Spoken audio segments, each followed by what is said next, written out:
உங்களுக்கு எதெல்லாம் பஞ்சமோ அத்துணை பஞ்சங்களையும் போக்கக்கூடிய பொசிஷன்ல சனி பகவானே இருக்காமா. அப்புறம் என்ன கவலை, சனி பகவான் இதை கொடுத்தே தீருவான். கடந்த பல வருடங்களாவே விருச்சிகம் நல்லா இல்லை, இப்போ நிறைய நல்லது, அந்த பல வருடத்துக்கும் சேர்த்து நிறைய நல்லது நடக்க போகுது. தோன்று குருனோட 9ஆம் பார்வை உச்ச பார்வை சனி மேல படியுது. ஆக சனி எது கொடுக்கறதுனாலும் சட்டு சட்டு பட்டு பட்டுன்னு உங்களுக்கு எல்லாத்தையும் கொடுத்துட்டு போறான், கவலைப்பட வேண்டாம். வணக்கம், நான் டாக்டர் தீபா.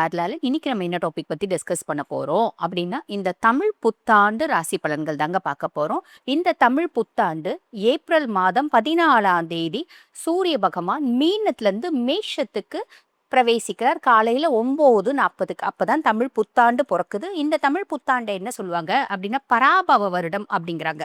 விருச்சிக ராசி அன்பர்கள், உங்களுக்கு இந்த தமிழ் புத்தாண்டு எப்படி இருக்கோ அப்படின்னா பாருங்க, சனி பகவானே ரொம்ப நல்லது செய்யக்கூடிய பொசிஷன்ல இருக்கா. சனி பஞ்சம சனியா இருக்கா. விருச்சிக ராசி அன்பர்கள், உங்களுக்கு எதுல பஞ்சம்? இது வரைக்கும் எனக்கு நல்ல வேலையே கிடைக்கலம்மா, வேலைதாம்மா பஞ்சம். அந்த பஞ்சத்தை தீர்க்கிறது சனி பகவானே இருக்கா. உங்களுக்கு நல்ல வேலை அப்படின்றது ஏற்படுத்தி கொடுப்பான், உங்களுக்கு காமிச்சு கொடுப்பா. அதே மாதிரி இது வரைக்கும் பாருங்க, எங்க குடும்பத்துல நிம்மதியே இல்லைம்மா, சந்தோஷமே இல்லை, நிம்மதியும் சந்தோஷமும் தானா கிடைச்சிடும். இது வரைக்கும் சொசைட்டில எனக்கு மரியாதையே இல்லை, சொசைட்டில நல்ல மரியாதை அப்படின்றது கிடைக்கும். இது வரைக்கும் நான் 3 நேரம் நல்ல சாப்பாடே சாப்பிட்டது இல்லைம்மா.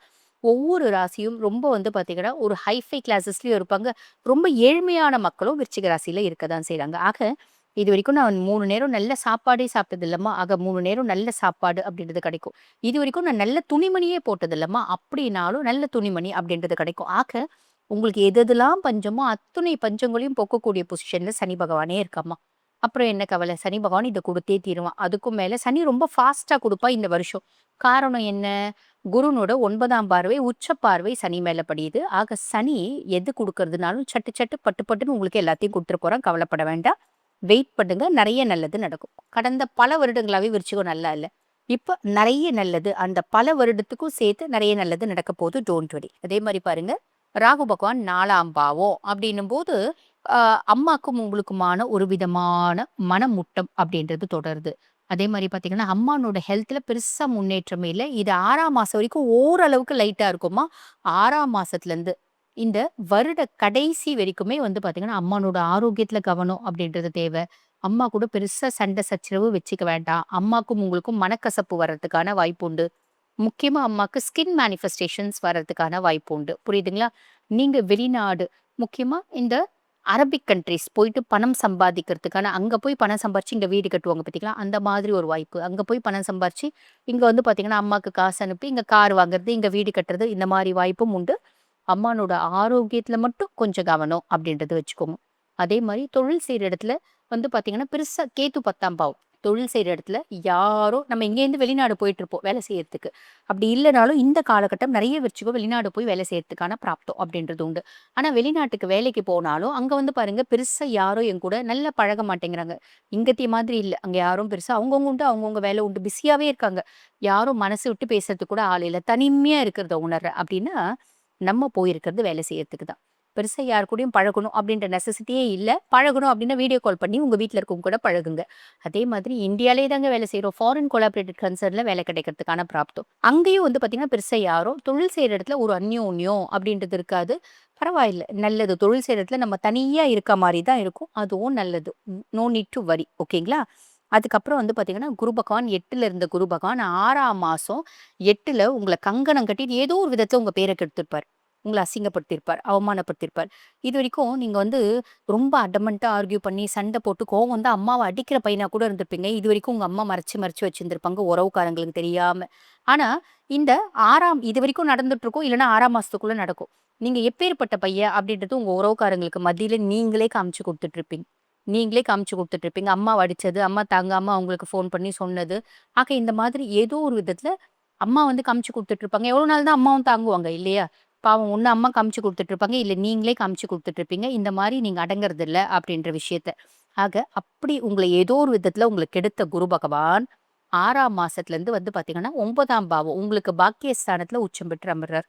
ஆக 6ஆம் மாசத்துக்கு அப்புறம் விருச்சிகத்துக்கு குரு ரொம்ப சப்போர்ட்டிவா இருப்பார்.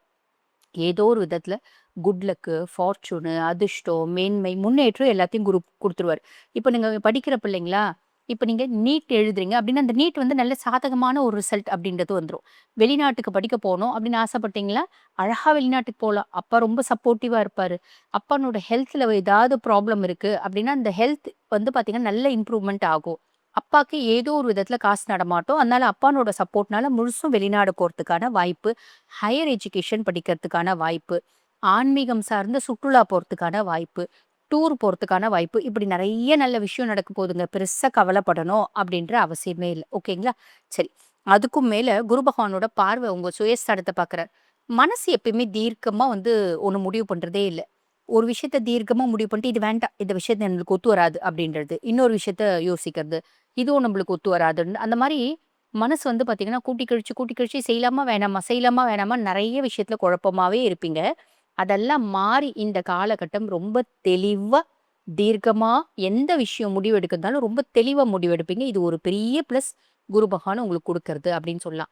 அதே மாரி நெறைய சுவாமி கும்பிடணும், கோயிலுக்கு போணும், ஜீவ சமாதிகளுக்கு போணும், தியானம் பண்ணணும், கடவுள வந்து பார்த்தீங்கன்னா வழிபாடு பண்ணணும். அம்மா எத்தனையோ முறை சொல்லியிருப்பாங்க, "சாமி கும்பிடு கண்ணு, சாமி கும்பிடு கண்ணு, சிவன கும்பிடு, சிவன கும்பிடுன்னுவாங்க." சிவன கும்பிட்டு என்ன பண்றது? சிவன் உனக்கு என்ன குடுத்தான்? எனக்கு என்ன குடுக்கறதுக்கு? நீ நிம்மதியா இருக்க சிவன கும்பிட்டு, நான் மட்டும் எப்படி நிம்மதியா இருப்பேன்? இப்படியெல்லாம் நம்ம விதண்டாவாதம் பேசியிருப்போம். ஆனா, இப்படியெல்லாம் பேசின நம்ம இந்த காலகட்டம் சாமி கும்பிடும்.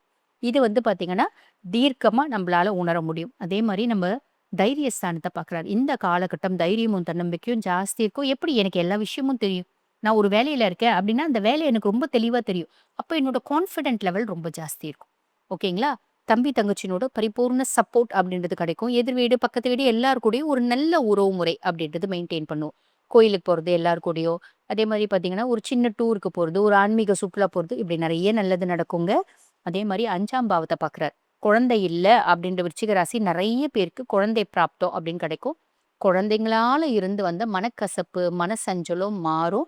பூர்வீகத்துல சொத்து பத்து ஏதாவது இருக்கு அப்படின்னா, முதல்ல நம்மளுக்கு தெரிய வரும். அதுக்கப்புறம் நம்ம கைக்கு அது வரத்துக்கான ஒரு ஆயத்த பணிகள நம்மளே செய்வோம் அப்படின்னு சொல்லலாம். ஆக, ஆன் தி ஹோல் விருச்சிகத்துக்கு எப்படி இருக்கு? 6ஆம் மாசத்துக்கு அப்புறம் ரொம்பவே நல்லா இருக்கு அப்படின்னு தான் சொல்லணும். ப்ராப்பரா யூட்டிலைஸ் பண்ணிக்கோங்க. சரிங்களா? என்ன நல்லா இருக்கு அப்படின்னாலும், நீங்க ஏதாவது ஒரு பரிகாரம் சொல்லுவீங்களேம்மா? அப்படின்னா கண்டிப்பா சொல்லுவோங்க. விருச்சிகம் அப்படின்னாலே நீங்க முருகப்பெருமானோட கால சிக்கன பிடிச்சுக்கணும். என்ன பண்ணலாம்? செவ்வாய்க்கிழமை தோறும் முருகனுடைய எத்தனையோ பதிகங்கள் இருக்கு இல்லைங்களா? கந்த சஷ்டி கவசம், கந்தகுரு கவசம், கந்தர் அலங்காரம், கந்தர் அனுபூதி, சண்முக கவசம் இப்படி ஏதாவது ஒண்ணு பாராயணம் பண்ணணும். இல்லன்னா முருகனோட காயத்ரி இல்லன்னா முருகா, முருகா, முருகா நிக்கும் போதும், நடக்கும் போதும் முருகனோட ஞாபகமாவே இருந்தா போதுமானது. இல்ல கடைசி ஒரு நாளைக்கு 5 நிமிஷம் முருகன நினைங்க போதுமானது. நெறைய நல்லது நடக்கும்மா. இப்ப நான் சொன்னது வந்து பார்த்தீங்கன்னா, உங்க ராசிக்கான பொதுவான பலன்கள். இப்ப இந்த பதிவ பார்த்துட்டு இருக்கோங்கம்மா, எங்க குடும்பத்துல வந்து பார்த்தீங்கன்னா, வீடு கட்டணும், வீடு கட்டணும்னு ரொம்ப நாளா பிளான் பண்றோம். வீடு கட்டி முடிக்க வழியே இல்லாம இருக்கு. இந்த வருஷமாவது வீடு கட்டுவோமா? மாட்டோமா? இந்த கேள்விகளுக்கான பதில் தெரியணும் அப்படின்னாலும், எங்களுக்கு வயது வந்து பார்த்தீங்கன்னா 40 நெருங்கிடுச்சு. இப்ப வரைக்கும் நல்ல வரன் கூடி வரல. இந்த வருஷமாவது திருமணம் நடக்குமா? நடக்காதா? இந்த கேள்விக்கான பதிலா இருந்தாலும், வீட்ல எப்ப பாரு பிரச்சனைகள். வீடே வந்து பார்த்தீங்கன்னா, குருஷேத்திர போர்க்களம் மாதிரி இருக்கு. ஒரு நாளைக்கு 4 பஞ்சாயத்து, 5 பிரச்சனை, 6 சண்டை அப்படின்ற மாரி எல்லாம் வேற வேற இன்டென்சிட்டியோட இருக்கு. ஆக இந்த பிரச்சனைகள்லாம் இந்த வருஷமாவது தீர்வுக்கு வருமா? வராதா? இந்த விஷயம் தெரிஞ்சுக்கணும் அப்படின்னாலும், இந்த வருஷமாவது நாங்க வெளிநாட்டுக்கு போவோமா? வெளிநாட்டுல போய் சம்பாதிப்போமா? இந்த வருஷமாவது குழந்தைக்கு எம்பிபிஎஸ் சீட் கிடைக்குமா? பிள்ளை நீட்ல பாஸ் ஆயிடுமா? இப்படி பல கேள்விகள் உங்களுக்கு இருக்கு அப்படின்னாலும், அதுக்கு பதில் என்ன வந்து உங்களுக்கு கரெக்ட்டா சொல்லும் அப்படின்னா, உங்களோட ஜாதகம் உங்க கேள்விகளுக்கான அத்துணை பதில்களும் தெளிவாக சொல்லும். ஆக உங்க ஜாதகத்த நீங்க பார்க்கணும். கம்ப்ளீட் ப்ரெடிக்ஷன் பண்ணிக்கணும். தெளிவான சில கேள்விகளுக்கு ஒரு கரெக்ட்டான பதில் தெரிஞ்சுக்கணும் அப்டின்னாலும், நான் பேசிட்டு இருக்கும்போதே என்னோட வாட்ஸ்அப் நம்பர் டிஸ்ப்ளேல குடுத்துருப்பாங்க. அந்த வாட்ஸ்அப் நம்பர் கால் பண்ணி அப்பாயின்ட்மென்ட் ஃபிக்ஸ் பண்ணி என்கிட்ட பேசிக்கலாம். Thank you.